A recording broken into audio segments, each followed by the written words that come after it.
Live, I'm going to talk about my birth experiences. So I've got 4 kids, twins, and then 2 single boys. So some interesting facts about my birthing. I birthed my twins at 32 weeks. At the time, the father of my children was in America, and we had planned for him to come out and be here for a month before the twins were born. And of course, a couple of days before he arrives, I end up in hospital with my water breaking at 32 weeks. And I think he was only in the country 2 or 3 days, and I birthed them. So we didn't get any time to really reconnect. And then I was dumped into, like the hormonal experience of breastfeeding and raising children, looking after babies. Anyway, they were prem. So the twins were prem, they 32 weeks, but they were 3.5 pound and 5 pound, Zena and Zach. Zena came first, Zach came 11 minutes later. It was a less than natural birth in that I did get given an epidural. And let me just make sure that's that way. Yep, okay, cool. So that's down. And I was a bit of a mess afterwards, to say the least. So they went. Present at my twin birth were my mum and Patrick. And everyone was kind of stressed out up until the point where I took the epidural, and then they all seemed to relax. I remember mum sitting there with a drink of tea. I remember Patrick messing around on his camera, and we didn't really even get any photos. It's just nuts until after the birth anyway. And that's all right, because it was a bit of a mess. There was blood and guts everywhere. Zena took a little bit of getting out with the forceps, and then she developed, what do they call it? Jaundice, because they kind of wrenched her face so much. And at about 6 months old, we did some cranial sacral work, and that got her all straightened up, which was good. Her face was literally kind of wonky from the forceps coming in to get her out. But so that was kind of cool. The other thing I remember about the birthing was on the second day I was in hospital, I was going down to NICU, visiting the children and everything, holding the babies, doing the things you do. And then it was like, yeah, they'd been alive 2 days. And I remember the hospital saying, so do you want us to give them some formula? Because, you haven't got enough kind of colostrum, milk coming through yet, because your milk's not coming through. And I'm like, all of a sudden I realized, yeah, okay, I am putting the babies on the boob, but Zena couldn't get on it. Zach was actually really little as well, and they weren't sucking. So they were being tube fed, and I wasn't producing any milk. So literally my babies were starving, and it was like day 2, and I hadn't been told. So I'm like, for fuck's sake, yes, give them some goddamn formula. And we finally got the milk flowing, and we were okay. So came out of hospital 2 weeks. No, I came out before then, obviously, but I came home. The twins came home after 2 weeks. So every day I was up at the hospital with them, and then twice a day usually. So that was birthing twins. I think they only had their vitamin K because I was so out of it, and it was my first birth, and I didn't really realize. But once I did the first vaccination with them, I never did another with any of my children because of the effects and the experience that we all went through, because that was pretty traumatic. But that's aside. I'm going back to birth. So my next birth is Zen, and the twins were 5 when Zen was born, and Zen was born in Belgium. And this is kind of a cool story, because we were in Spain doing a workshop, and then we got off the plane when we left Spain, and we got on the train, and all of a sudden I felt like I'd pissed myself, and I realized that my water had broken, and I was 36 weeks. So we tootled back to Belgium, where a couple of the students in my husband's workshop had given us their little flat to stay in with the twins while we were there.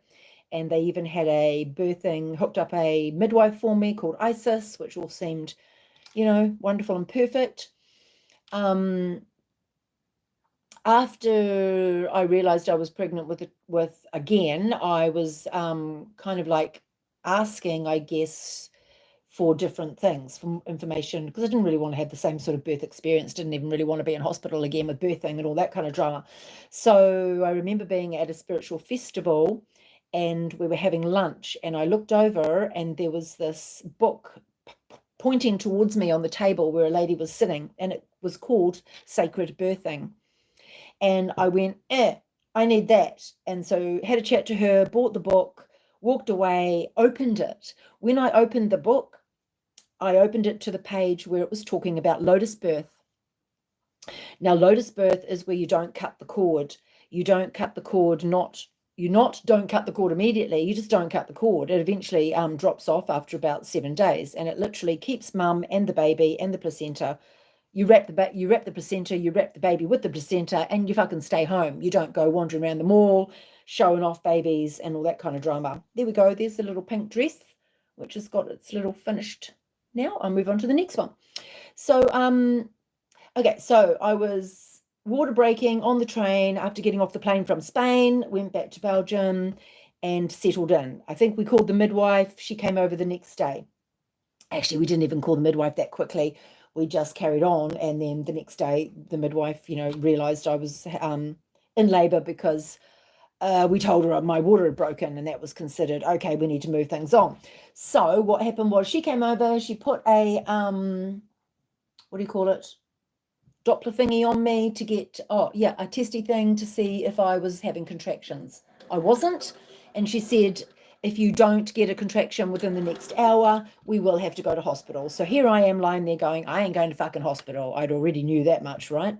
And thinking to myself, I'll be out there free birthing in the goddamn street before I'll be going to hospital to have a baby in a foreign country. Fuck off, not me. Where's my scissors? So I meditated while the Doppler thingy was on me, testing to see if we had any contractions, and I talked to the baby inside me, who I knew was a boy, but we hadn't quite named him yet. Maybe we had.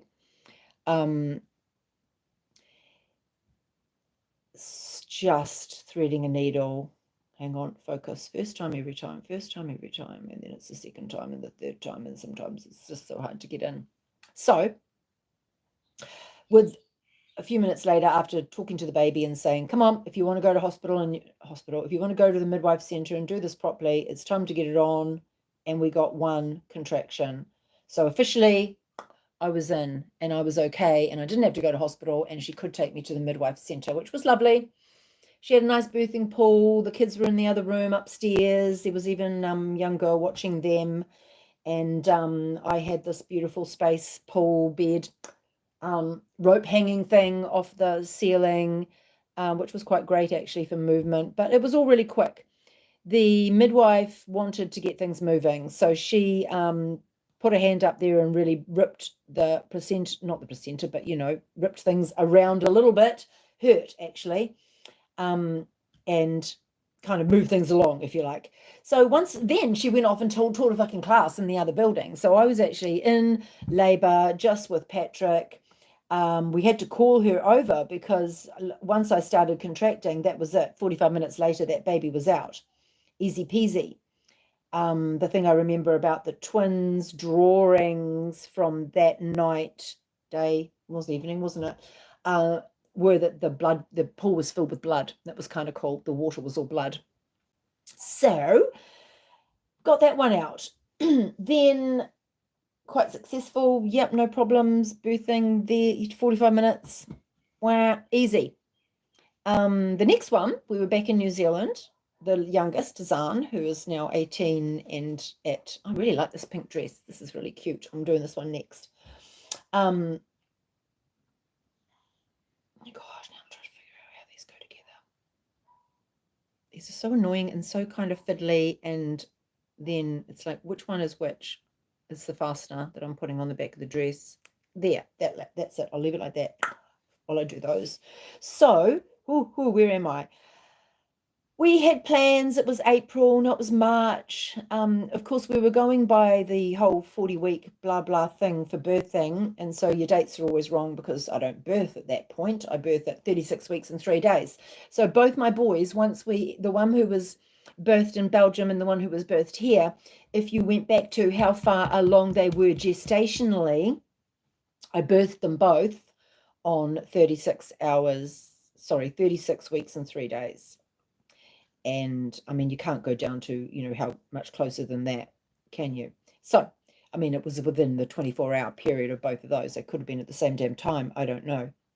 Never was able with yeah, I think I did. I think I did actually, but don't worry. I'm not going to go there now. So I wake up in the middle of the night. We had plans. We had a birthing pool. We had plans to put that outside the house we were in. I wake up early-ish in the morning, kick the husband and say, yeah, I think it started. Went back to sleep. Felt I actually was dreaming the birth in my dream. So the contractions were coming through and were in my dream, and I was like doing it there. And then I kind of came back and said, yeah, time to get the bath run. No, I don't want the pool. Ran the bath. We had a nice big corner bath, rang the midwife, rang mum. Everyone started filing in after a little while. And basically they got there real quick because, again, it was like once the contractions really kicked in and started in force, it was 45-minute birth again, real quick. I remember lying in the bath, and at one point, everyone was really quiet. The twins were watching, mum, the twins. I guess Zen was there too, because he was already born with us. The midwife. I remember looking up and asking the midwife, like, well, how far do you think I am? And she goes, well, stick your hand up there and check. So I kind of, put my hand up my vagina and checked and came back and went like that. She goes, okay, you're good, because I could feel the head, literally. I could feel the head and I could feel the gap in the hole. So, whoa, okay, yeah, check myself, see how far dilated I am. And she was cool. She just sat back and said, technically, we should be taking you to hospital because you're under 37 weeks, but it's just down the road. And if you've got any issues, we can do the rah-rah. We didn't need to do the rah-rah. I birth babies in 45 minutes when they're singletons. No problems whatsoever. I remember that time sitting on the toilet to birth the placenta into a bowl. And I remember the midwife telling and showing the twins, this is baby's first home, which was really cool. And then my daughter went down with my mum to the pharmacy to get some pads and things like that, because I wasn't really prepared, because we were still like, 4 weeks out or whatever, 36, 4 weeks out.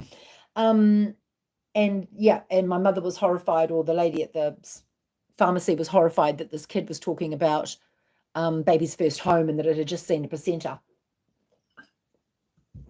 It's all quite natural. But what happens with the lotus birth is that the energetic side of the stem cells are absorbed through the placenta and the cord into the baby. Makes them healthier. Believe me, makes them really healthy. So yeah, that's my story about the births. There's also a couple of abortions in there. But we'll save that for another time. Over and out.